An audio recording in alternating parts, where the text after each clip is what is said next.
Mob lynching जो Bharatiya Janata party के जमाने से ही शुरू हुआ है, लोगों को अपनी जानें गंवानी पड़ी हैं।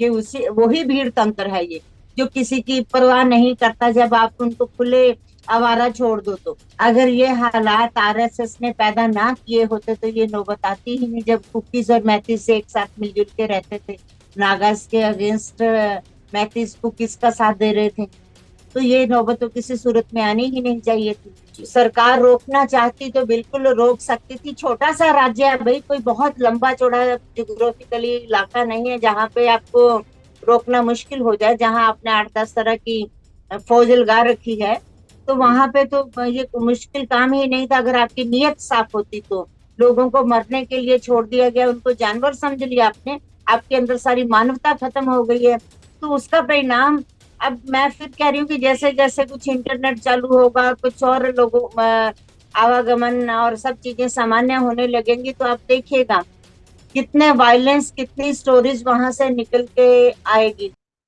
नमस्कार दोस्तों, मैं अजय प्रकाश और आप देख रहे हैं जनविचार। मणिपुर में जो सफलतापूर्वक फैक्ट फाइंडिंग टीम, एक बार दोबारा बोलता हूं मैडम, थोड़ा ब्लफ कर। नमस्कार, मैं हूं अजय प्रकाश और आप देख रहे हैं जनविचार। मणिपुर के हालातों के सच को जानने जो टीम वहां सफलतापूर्वक जा पाई, उसकी सदस्य हमारे साथ निशा सिद्धू। हम उनसे जानेंगे कि जो अभी मणिपुर से वीडियोज आए हैं, क्या उन हालातों के बारे में इनकी फैक्ट फाइंडिंग टीम को भी लोगों ने कहा, क्या इस तरह की बातें हुई और वहां के हालात सिर्फ इतने भर है या इससे भी ज्यादा भयावह है। निशा जी, आपका जनज्वार में फिर से एक बार स्वागत है। और जिस तरह का वीडियो आया है सामने, पूरा देश देखकर मतलब क्रोध और गुस्से से भर गया है। क्या आप लोगों ने जो वहां सच देखा था वह इतना ही भयावह है या इससे भी कहीं बढ़कर है? जनज्वार के सभी दर्शकों को हमारा बहुत बहुत नमस्कार। सच है, भयानक था। हम अपने मुंह से बहुत सारी बातें बोल नहीं पा रहे थे, और थोड़ा सा ही बोला था तो संगीन धाराएं हमारे ऊपर लागू कर दी गई। लेकिन उससे सच नहीं छुप सकता है। अभी तो और भी डेंजरस चीजें जो है वो सामने निकल के आएंगी, क्योंकि इतना बुरी तरह से दबा दिया। जब आपने इंटरनेट जैसी सुविधा को उनसे छीन लिया, बंद कर दिया, तो लोगों के पास जो कुछ है वो अभी तक वो निकल के नहीं आ रहा। अभी एक दो कुकी बहनों की और भी एक स्टोरी जो है मणिपुर के अंदर, वो एक कार वॉश करने वाले जी। जगह पे काम करती थी, तो उन दोनों को दरिंदगी भी हुई, उनके साथ उनकी जान भी ले ली, और उनके दोनों के माता पिता जो कुकीज है, उनकी डेड बॉडीज हॉस्पिटल में मोर्चरी में पड़ी है। एक और वीडियो आज ही मैंने भी देखा और लोगों ने उसको वायरल किया। उसको बीच सड़क में बिठा के लड़की को मार रहे हैं।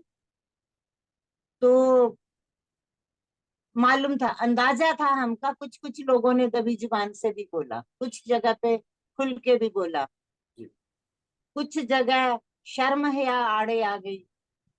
वो बोलना चाहती थी बहुत कुछ, लेकिन उनकी आंखों से बहता हुआ पानी बता रहा था कि वो बोलने की हिम्मत नहीं जुटा पा रही है। हम भी महिलाएं, और हम उस दर्द को बहुत अच्छे से महसूस कर पा रहे थे कि ये हमसे कहना क्या चाहती हैं। तो हालात अच्छे नहीं है। उस पर मणिपुर के मुख्यमंत्री वीरेंद्र सिंह जी जो ये बात कहते हैं कि इंटरनेट तो इसलिए बंद किया है क्योंकि हंड्रेड्स सिमिलर मैटर्स हैं। ये कहते हुए उस व्यक्ति की ना जुबान कंपी, ना दिल दहला, ना उसको रहम आया। तो भाई आप उस ओहदे के ऊपर क्यों बैठे हुए हैं? हमने तब भी यही सवाल किया, हम आज भी अपने सवाल पे, जब पूरा देश मणिपुर की तरफ देख रहा है और पूछ रहा है कि मुख्यमंत्री जवाब दो और इस्तीफा दो, तब भी भारतीय जनता पार्टी की केंद्र शासित सरकार उस पे कोई एक्शन लेने के लिए तैयार नहीं है। तो सोचिए कितनी बेशर्मी इनके अंदर कूट कूट के भरी हुई है। तो हादसे वहां पे बहुत हुए हैं, जी। निकले अभी तो 2-3-4 ही हैं। तो जैसे जैसे थोड़ा माहौल खुलेगा तो आप देखिएगा क्रूरता की सारी हदें पार करती हैं। दरिंदगी और हैवानियत का जो नंगा तांडव जिसको कहते हैं वो सारा वहां पे हुआ है। और बहनें बेटियां, मैंने पहले भी कहा था, डर और भय के साए में जी रही हैं। वो बिल्कुल सच है। हमने अपनी तरफ से कभी कोई बनावटी बात नहीं कही, ना ऐसे शब्दों का इस्तेमाल किया। लेकिन गुस्सा बहुत है, हमें भी बहुत गुस्सा है कि हम ऐसे देश में रह रहे हैं जहाँ ना मर्दों की भीड़ है, या औरतों की नंगा रैली निकाल रहे हैं, उनके साथ सारी हैवानियत की हदें पार कर रहे हैं। तो क्या ये देवियों का देश है? क्यों झूठी झूठी दुर्गा माता की पूजा करते हैं? क्यों झूठी झूठी शेरा वाली फलाना नवरात्रे कर लो, ये कर लो, काली बाई की पूजा कर लो? अरे भाई, ये पूजा पूजा छोड़ो, आप उनको एक इंसान मान लो, एक नागरिक मान लो, तो इतना काफी है। तो जाने कौन सी ताकत ये भीड़ दिखाना चाहती है। ये मॉब लिंचिंग जो भारतीय जनता पार्टी के जमाने से ही शुरू हुआ है, लोगों को अपनी जानें गंवानी पड़ी हैं, ये उसी वही भीड़ तंत्र है ये, जो किसी की परवाह नहीं करता जब आप उनको खुले आवारा छोड़ दो तो। निशा जी, ये इसलिए बताएं कि जब हालात आप बिल्कुल लोग, अच्छे नहीं। जी निशा जी, हम आपसे यह जानना चाहेंगे कि वहां इस तरह की वारदातें सिर्फ कुकी समुदाय के बीच में हुई हैं या मैती समुदाय के साथ भी इसी तरह के हालात हैं? वहां जाने के बाद आपको क्या जानकारी? देखिए, जी। मैं फिर कहूंगी कि जो मैती समुदाय है उसकी आबादी 60% है, 60% है, 54% बहुतायत में है। है जी, 54%। जी। हाँ, लगभग 60 हम ये कह रहे हैं। जी। तो ऐसी स्थिति में घर उनके भी जले हैं, मकान उनके भी तोड़े गए हैं, बदले की भावना से कार्रवाइयां उन्होंने की हैं, जिसका ये परिणाम सामने आ रहा है। तो 35 बहनों के साथ और तरह के टॉर्चर तो हुए हैं, इस तरह का टॉर्चर हमारे सामने कोई आया नहीं है। ये हम सीधे सीधे कहें, वो बाकी सारी परेशानियों से वो जूझ रही हैं, ये बात सच है। अ, पर इस तरह की चीज हमारे सामने आई नहीं है। ये जितने भी वायलेंस इस तरह के हुए, वो सारे जो अभी तक निकल के आए हैं वो कुकीज बहनों के साथ ही है। यहाँ लोग कह रहे हैं कि आरएसएस और हिंदूवादी ताकतों के कारण वह राज्य ईसाई बनाम हिंदू में बट गया है। आपको क्या लगता है कि वहां इस तरह के हालात हैं जहां की नफरत का इस तरह का माहौल है? बहुत सारे लोग गुजरात 2002 का उदाहरण दे रहे हैं कि जिस तरह से हिंदू बनाम मुसलमान की नफरत फैला दी गई थी पूरे राज्य में और मुसलमान बड़ी संख्या में प्रभावित हुए थे, उसी तरह के हालात क्या मणिपुर में भी है? देखिए, इसमें तो कोई दो राय नहीं है, जो परिणाम निकल के आ रहे हैं। मैथिज अपर कास्ट है, ये बात भी सच है। और जब नागा और कुकीज का लड़ाई था एक जमाने में, तो तब मैथिज कुकीज समाज के साथ था। ठीक है। अभी अगर ये हालात आरएसएस ने पैदा ना किए होते तो ये नौबत आती ही नहीं, जब कुकीज और मैथिज से एक साथ मिलजुल के रहते थे, नागास के अगेंस्ट मैथिज कुकीज का साथ दे रहे थे, तो ये नौबत तो किसी सूरत में आनी ही नहीं चाहिए थी। तो इसलिए ये साफ साफ समझा जा सकता है, पहली बात। दूसरा, लोगों ने खुल के कहा है कि ये आरएसएस का हिडन एजेंडा है। ये शब्द मेरे नहीं है, आरएसएस का हिडन एजेंडा ये लोगों के शब्द थे, तो वो मैं कह सकती हूँ। मैं ये भी बता सकती हूँ कि भारतीय जनता पार्टी से जो अ, इस चुनाव में उनके साथ जुड़े लोग थे, जिन्होंने उनकी सदस्यता ली, सक्रिय कार्यकर्ता हैं, उन्होंने खुद ने कहा कि बीरेन सिंह को इस्तीफा देना चाहिए, और हम लोग अब इस दल में नहीं रहेंगे, क्योंकि जिस तरह से हमारे प्रदेश के हालात कर दिए हैं। और वो 35 समाज के थे। और राह चलते हमने ये भी देखा कि कमल के फूल के ऊपर लोगों ने कालिख पोत रखी है। तो अगर लोग खुल के सड़कों पे नहीं आ रहे, तो अपने विरोध को, अपने गुस्से और रंज को, अपने अंदर की भावनाओं को इस तरीके से भी उजागर कर रहे हैं। तो मैं समझती हूँ कि ये इन्हीं का फैलाया हुआ रायता है, जो अच्छे से वहां की जनता को, वहां की इकोनॉमी को, वहां के रोजगार और काम धंधों को और वहां की जिंदगियों को अपनी जद में ले चुका है, प्रभावित कर चुका है। 80 दिन से ऊपर हो गए हैं।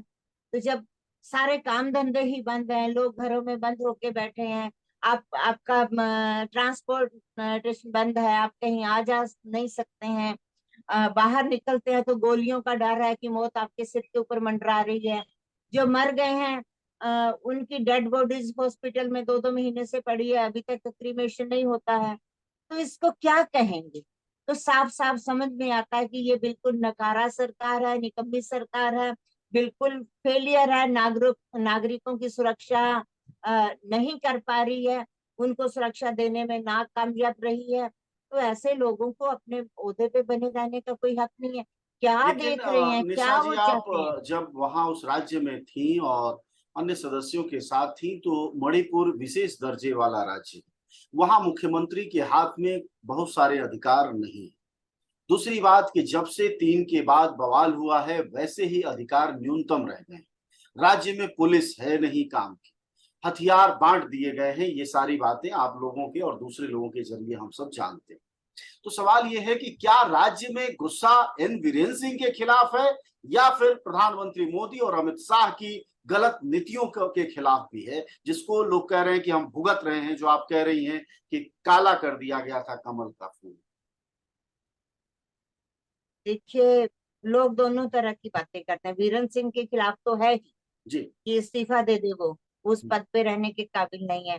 केंद्र सरकार को भी कोस रहे हैं, केंद्र सरकार को भी लोग कोस रहे हैं कि प्रधानमंत्री क्यों नहीं बोल रहा, क्यों नहीं वहां पे आ रहे, बाकी सब जगह पे यात्राएं कर रहे हैं, तो मणिपुर भारत का हिस्सा नहीं है क्या? तो लोग बोल रहे हैं, ऐसी बात नहीं, उनके प्रति भी उनकी नाराजगी है कि प्रधानमंत्री ने कुछ नहीं किया, अमित शाह ने कुछ नहीं किया हमारे लिए, वो बोले नहीं है, यहाँ आए नहीं है। राहुल गांधी तमाम बावजूदों के अपोजिशन के नेता वहां तक पहुंच सकते हैं, तो क्या उनके लिए दिल्ली से इम्फाल कोई दूर है क्या?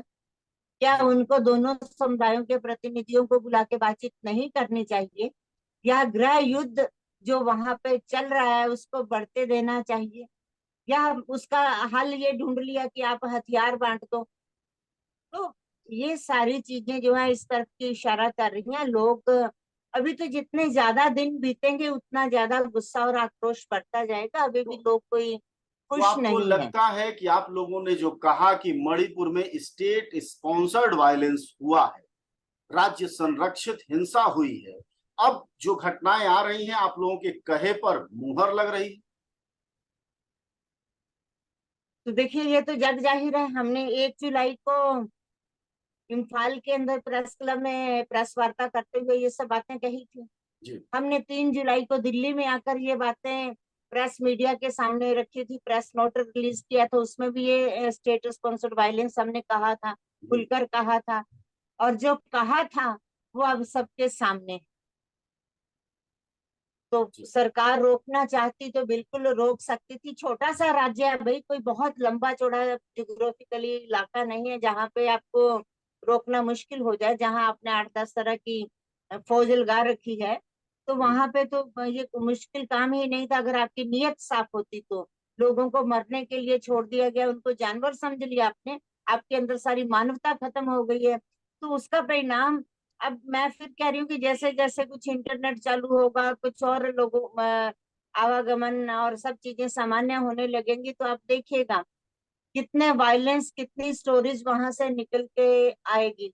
अभी तो लोग अलग अलग तरह के रिलीफ कैंपों में है, वहां इतने कैंप चल रहे हैं, हम तो मात्र 6 कैंपों में जा पाए हैं। जी। तो हर कैंप के अंदर ऐसी ही भयावह स्थिति है।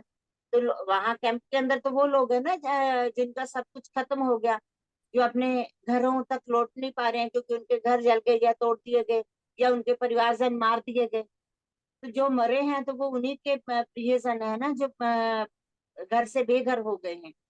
तो ये सारी स्थितियां तो हैं। बोले हैं तो उसके लिए मुकदमों के लिए भी तैयार है भाई। फांसी की सजा एक धारा है, वो लगाई गई है। एक हमने हमला किया है मुख्यमंत्री और गवर्नर के ऊपर, साजिश रची है। तो ये ऐसी धाराएं लगाई गई हैं जो देश के इतिहास में सेडिशन 124A है, और ये 124 कभी लगी ही नहीं किसी के ऊपर, जो हमारे ऊपर लगाई है। तो चुन चुन के धाराएं लगाई हैं, तो उससे कोई फर्क नहीं पड़ता। उससे आप सच बोलने से किसी को रोक नहीं सकते नहीं, हैं। और हमने जितना बोला है उससे कई गुना ज्यादा निकल के अब सामने आ रहा है। तो मैं समझती हूँ कि इन हालातों को रोका नहीं गया तो लोग किस स्थिति में पहुंचेंगे अंदाजा नहीं कर सकते हैं। शुक्रिया आपका बातचीत के लिए। हमारे साथ बातचीत कर रही थी मणिपुर गई फैक्ट फाइंडिंग टीम की मुख्य सदस्य निशा सिद्धू। उन्होंने बताया कि उन लोगों ने जब कहा कि यह राज्य प्रायोजित हिंसा है तो उसके बाद उन तीनों सदस्यों पर मुकदमे दर्ज कर दिए। सच सामने है कि आखिरकार यह किसके द्वारा हिंसा प्रायोजित है। दो समुदाय कुकी और मैती एक दूसरे के दुश्मन बन चुके हैं जो ऐतिहासिक रूप से साथ ही रह रहे थे। ऐसे में जाहिर तौर पर जवाबदेही प्रधानमंत्री मोदी और गृह मंत्री अमित शाह के साथ इन बीरेन सिंह की।